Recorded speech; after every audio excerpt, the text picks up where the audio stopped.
Hey everyone, welcome back. I'm Michael and we're going to be getting right back into some more Reddit stories. If you enjoy the video, make sure to leave a like and subscribe. Now, without further ado, let's begin. This story was created in the infidelity subreddit by a throwaway account. The post is titled 26 Years Down the Drain. This is going to be a long one. So here's my TLDR summary. Wife of 26 years cheated and for the past 2 years has been trying to reconcile and refusing to divorce me. I understand that we're not allowed to give out names, but I'm guessing maybe full names. I read a lot of posts to try to get the gist of them, but I can't write like them, so vague and to the point. I don't know. I'll try my best. My name is Hector and I'm a 47-year-old Puerto Rican. My STB ex-wife Debbie and I were married for 26 years. We were together for 30. We got married in our senior year of high school when she got pregnant with our firstborn. I was lucky enough to get a job at UPS right after graduation. We struggled in the beginning. She's from a traditional Irish family and they hated me at first, but I won them over, especially her father. I made sure she didn't have to work. By the time we were 27 years old, we had 5 kids, 4 girls and a boy. I was just fortunate that the boy came out first. We had our arguments over money, discipline methods, and me complaining about the lack of sex. I understood. We have 5 children and they can be very exhausting. I tried to help as much as I could, but she was still tired. However, she was my everything. She always kept her body in shape. I tried as well, but being a delivery driver for a very long time, I'm what they call skinny fat. I have a muscular chest, arms, legs, but I have a sloppy gut. I got the horseshoe hairline that caused me to shave it off. Yet, Debbie was my everything. There were times she was verbally abusive towards me, and whenever I had enough and lashed back, she became a cry-bully and I just gave up. As the years went by, we were the only married couple in our friend group. Every last one of them got divorced. Out of our 7 married couple friends, 5 were caused by infidelity on the wife's part, 1 was on the husband's part, and the last one divorced because she friend-zoned her husband. I was against my wife hanging out with her newly single friends. However, that would just start a massive argument about me controlling her, keeping her as a prisoner, and my personal living stall. All of that caught me by surprise. The more she hung out with them, the more resentful she became. The kids took notice. I remember my son and 2 of my daughters arguing with her when I came home, and as much as I understood their frustration, I scolded my kids for yelling at their mother. When they left the room, I confirmed their issue and she told me that we see her as a slave. I asked her where this was coming from, but she said forget it, shut down, and walked away. I remember D-Day so vividly. Debbie was out with her friends. I was in the kitchen cooking, the kids were watching Train to Busan, and my 3 oldest came to the kitchen. I thought they came to check on the food, but they all had a concerned look. Before I asked what was the issue, my son told me that they think their mother was having an affair. Of course, at first I didn't believe it. I didn't want to believe it. I yelled at them and I told them I was going to prove they were wrong. I turned on the Find My iPhone app and saw that she was at a bar on the outskirts of town. I hopped in my truck and I went.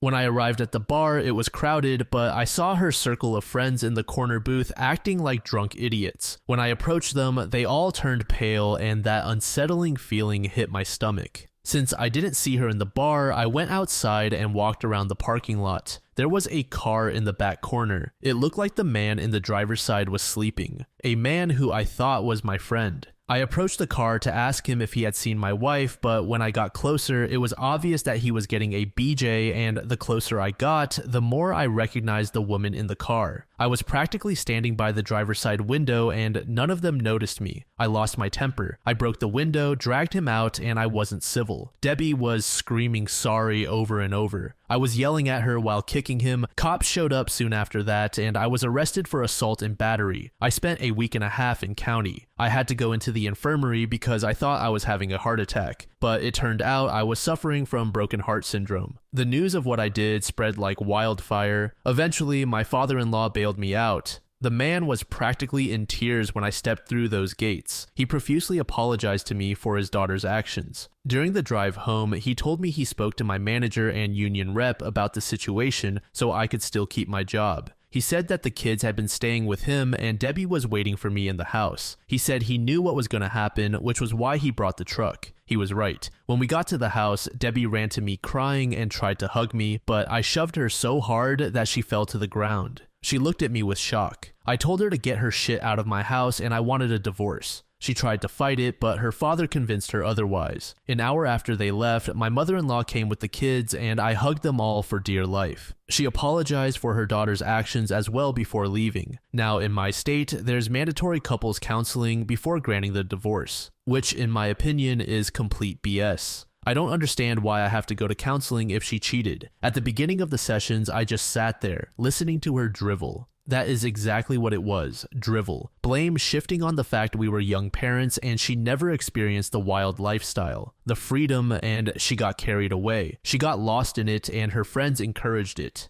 Soon she felt like she was missing something and she started a fling. The counselor tried on a few times to make it my fault, telling me that I should have allowed her to spread her wings every once in a while and how I needed to see it from her point of view. I just looked at the woman and asked the counselor if she was smoking crack, because that was the dumbest thing that could have come out of her mouth. I asked Debbie how long she was cheating on me with him and she said 4 months and insisted that he was the only one, but it was a mistake and we could get past this because we have history. So I asked her more questions. Who initiated the sex, you or him? How many times did you go down on him? Did you swallow? Did he do you raw? Did he come in you? Did they fall asleep together? Through her stream of tears, she answered them honestly, and I was quiet for a long while. The counselor tried talking to me twice during this, and I raised my finger. I thought about everything we did before and during her affair window, the laughter, the conversations, the sex, everything, and there was no inkling of her being sad or angry. We were just being us. When I finally did speak, I brought up the times we had sex during that window. I called her a whore. The counselor tried to correct me, and I told her to shut up as I continued to call her every name in the book. Eventually, I told her she was tainted in my eyes. Again, the counselor and Debbie tried to convince me that our history and relationship can get past this mistake, and I didn't want to hear it anymore. It was like they didn't care about my feelings on the matter. It was just about forgiving her and what I can do to get over it and apologize to her for making her feel like a servant. So I walked out. This contested divorce has been a long uphill battle for the past 2 years. Debbie is still trying to make things right, still trying to get us back together. I don't know why, because our conversations are strictly about the kids, and when she tries to talk to me about something else, I hang up on her. Family gatherings consist of me avoiding her or not showing up at all. Our oldest children refuse to talk to her. I tried to make them spend time with their mom, but they refuse, and I have chosen to respect that. My in-laws are at my house weekly, and I know they have been trying to make their daughter give me my divorce, but that has been a bust. My mother-in-law has been especially harsh on her, calling her a dumb brat, gossiping about her to her congregation. I had to ask her to stop because I didn't want the whole town to know our business. During the first year, my son and daughter created a Tinder account for me. I thought it was dumb. I'm a middle-aged man with 5 children who has a dad bod. Yet I have been on over a dozen very successful dates that have been a real confidence booster. Recently, I met someone during my court-issued community service. Her name is Isabel, and she was our Habitat for Humanity supervisor. She's drop-dead gorgeous and won first place for a Vanessa Marcille lookalike contest at a soap opera convention she and her daughter attended. That's how we started talking. My daughters love watching General Hospital, and I sat with them. To me, this is one of the few times I get to spend with them. I introduced her to the kids 6 months in, and they instantly took a shine to her. To make things really awkward, my son and her daughter appear to really like each other. However, Debbie is not letting go. She actually told our youngest 2 children that eventually we will get back together. I had to tell her to stop telling them this. Her father is trying to make her go see a therapist, but I just want this over already. I don't regret my years with Debbie. I have 5 wonderful kids with her. I manned up and built a life for her. My only regret is that she ruined 26 years together on a fling.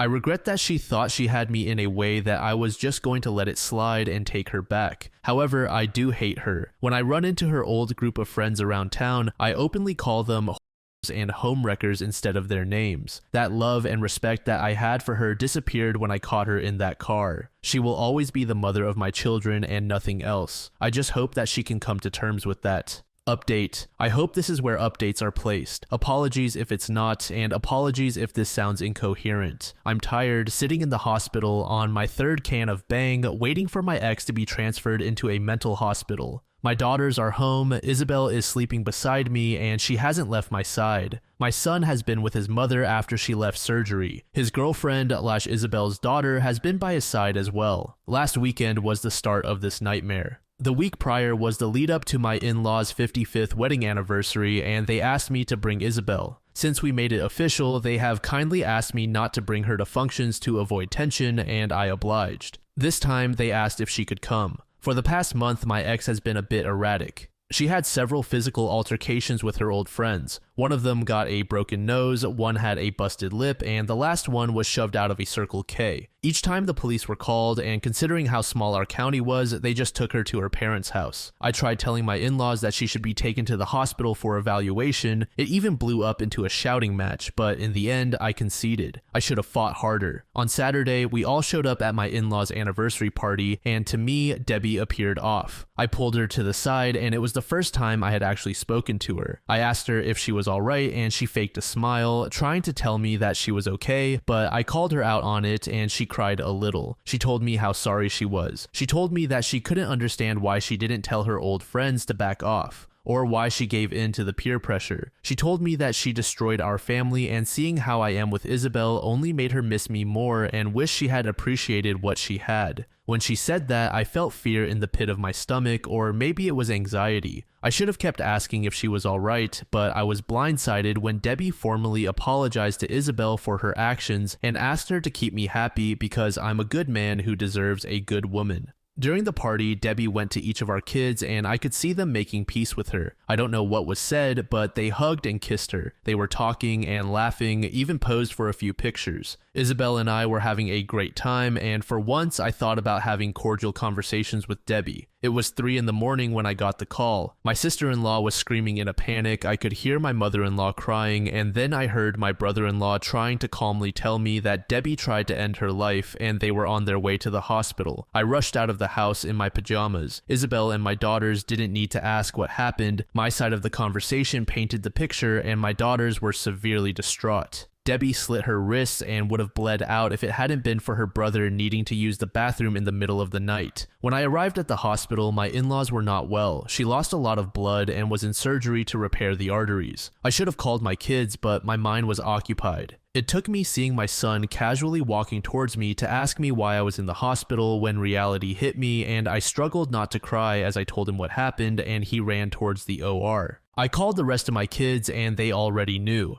My youngest called them and they were almost at the hospital. She was in surgery for 6 hours. My father-in-law and I donated our blood for her since the hospital was short on her blood type. My son couldn't be a part of the operation, but he observed the surgery. All of my daughters were not doing well. My eldest daughter especially, all she kept talking about was the could've, should've, would've, and I told her to just focus on the now and not the past. My younger 3 daughters were pacing around, and when my son left the OR, he told us that she was going to be fine, and when I hugged him, he collapsed into my arms crying. I wanted to cry as well, but I had to be strong for them. Late Sunday, my mother-in-law found the notes. She wrote one for each of the kids and a thick one for me. In my envelope were the signed divorce papers and an 8-page letter of apology. The letter just reinforced that she was never unhappy about our marriage. She just gave in to the peer pressure and what she called being brainwashed into thinking she was a servant by her so-called friends. She stated that she was so sorry for how she treated me, the kids, and for having that affair. I'm paraphrasing it though. When Debbie woke up, at first she refused to talk. She would just stare out the window. For 2 days it was like that, and it was around that time I asked about how to update. I needed a distraction. Then she slowly began acknowledging everyone, but she was distant, almost as if she was disappointed that she was still alive. As the days passed, she didn't get better, although she was more conversational. Debbie asked to speak to Isabel alone. When she came out, she told me that Debbie asked her if she loves me because she could see that I love her. Isabel told her that she did love me, told her that I was the first man she had been with since her husband died 15 years ago in Afghanistan. She asked me if Debbie was right.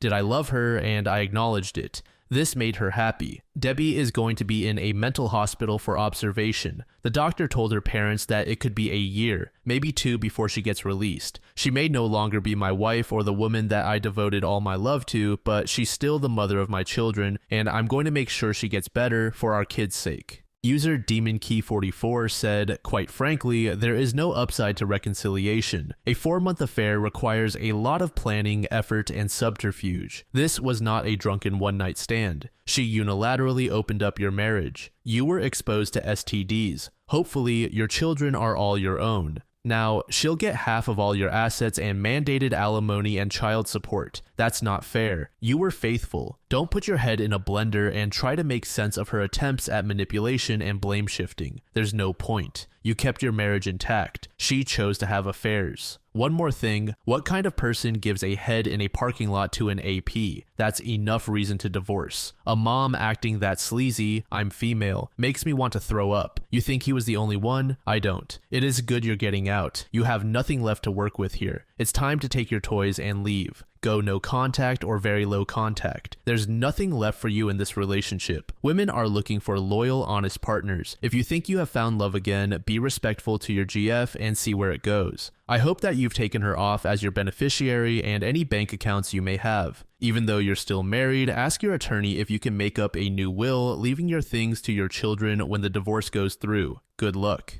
User Lone Wolf said, "She knew that her friends were bad influences, yet she hung out with them because she was attracted to their lifestyle. However, she never wanted to leave you as you were the safest and most stable option for her. When she saw that her stable and comfortable life was about to be over, she did a 180-degree turn and wanted to reconcile. Her desperation for reconciliation is because everyone, including her kids and parents, is shaming her for this, and she knows that the only way to preserve her reputation in front of everyone is if you reconcile with her. Also, as she's not getting any younger, her future options are limited and she can't find someone as good as you. I commend you for how you are being there for the kids, and the way your in-laws are supporting you instead of their daughter shows you are a good man. You will get past all this soon. All the best for your healing journey." User Basic Advance 7627 said, "My brother, I caught my wife of 27 years in an affair with a former friend I grew up with. We have 3 kids. She left me for him. He's a meth-toothed alcoholic piece of trash. Once I found out about this affair, I found out about others. I was crushed. I begged like an idiot, gave her everything to win her back. You did the right thing. The only difference is she has weaponized my kids against me. I was and am a good dad, hardworking and always attend church and have tried to be a good example and good person. After a year of abuse from her, I was able to move past her, meet a wonderful woman, and remarry. Someday I know she'll pay and the kids will come back to me. Anyway, you aren't alone. How could anyone blow up their family for this?"